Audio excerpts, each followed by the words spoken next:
Welcome to the Stratford IP Strategy Academy. In this video, we will explain utility patents and outline the aspects that are required for a patent application to be allowed. Let's get started. A utility patent protects any new and useful process, machine, manufacturing method, or composition of matter, or any new and useful improvement thereof. To receive a utility patent, you must provide a detailed disclosure of your invention, with sufficient information to enable someone skilled in the art to reproduce it. You must include all information required for the invention to work. You must also disclose to the Patent Office any prior art you are aware of at the time of filing. After 18 months, the patent application is published and is accessible by anyone. Once the patent issues, you have a 20-year monopoly on the production and sale of your invention in the countries where you've sought protection. In those countries, you can prevent others from making and selling the invention, or you can license the invention to receive royalties. Here's an example of a patent for the sleeves used on disposable coffee mugs. The date when the patent application was first filed is referred to as the priority date. This date is very important, as it is used by the patent examiner to assess whether the invention can be patented given what was already known prior to that date. Below the priority date is a list of prior art that was disclosed by the inventors or found by the patent examiner during prosecution. This refers to existing patents, patent applications, or publications that closely resemble this application. We will explain the impact of prior art later on in this video. Highlighted here is a problem statement that has been included in the text of the patent. A problem statement is very important to help the examiner assess the utility of the invention. We'll talk a bit more about problem statements and utility later in this video. Then, there are drawings, which depict example embodiments of the invention. Preferably, the drawings show the key elements, each identified with a number, and how they relate to each other. The detailed description describes the preferred embodiment of the invention in sufficient detail to allow someone skilled in the art to reproduce the invention. Preferably, all known variations and alternative implementations are also described here in detail. The most important part of the patent is the claims. Claims are what actually set the scope of the protection. There is at least one independent claim, and there can be one or more additional claims that depend on the independent claim.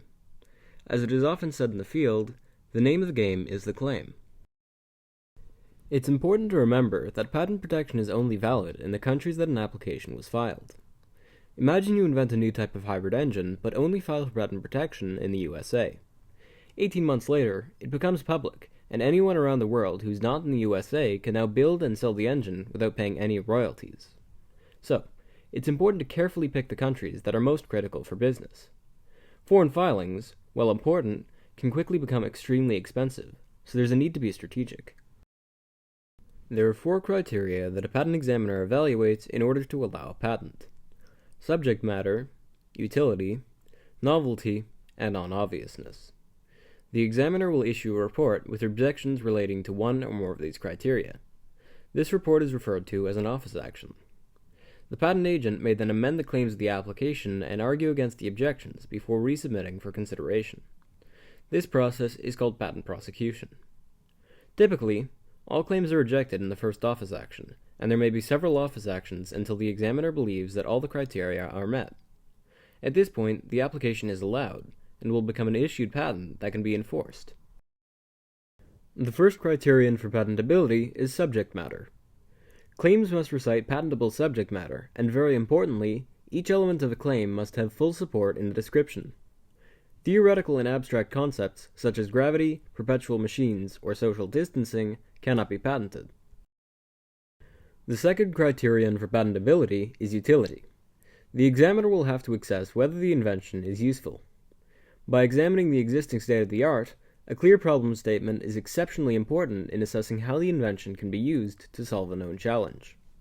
For example, if you wanted to patent a piece of metal securing an eraser to the tip of a pencil, the problem statement could be, there is a need to affix the eraser to the pencil so people stop losing their eraser. The next criterion the patent examiner will consider is the novelty of the invention. To do so, they will look for similar inventions already in existence. This is known as prior art, as it was available before the priority date of the application. It's important to mention that prior art does not only refer to allowed or granted patents, but to anything filed or publicly disclosed prior to the filing date of the application. This is why getting the earliest possible filing date is so important. In most countries, Your own disclosures can count as prior art. In Canada and the USA, the Patent Office extends a 1-year grace period to most applicants for having your own products or patents considered as prior art. The examiner will issue a rejection based on novelty if they find one reference that covers all the elements of the claim. In that case, the patent agent would modify the claims to avoid the cited art by adding more elements or changing the scope of the claim to avoid the cited art. The last criterion for patentability is that the invention cannot be obvious. To make that determination, the patent examiner will try to combine multiple pieces of prior art and claim that it would have been obvious for someone skilled in the art to come up with your invention. Typically, this type of rejection is a lot easier to argue against and may not require narrowing the claims. A patent protects a functional invention in the countries you have sought protection. Patent prosecution is the process by which a patent examiner will allow the patent to issue and become enforceable. Claims define the scope of protection. The objective is to get the broadest claims possible.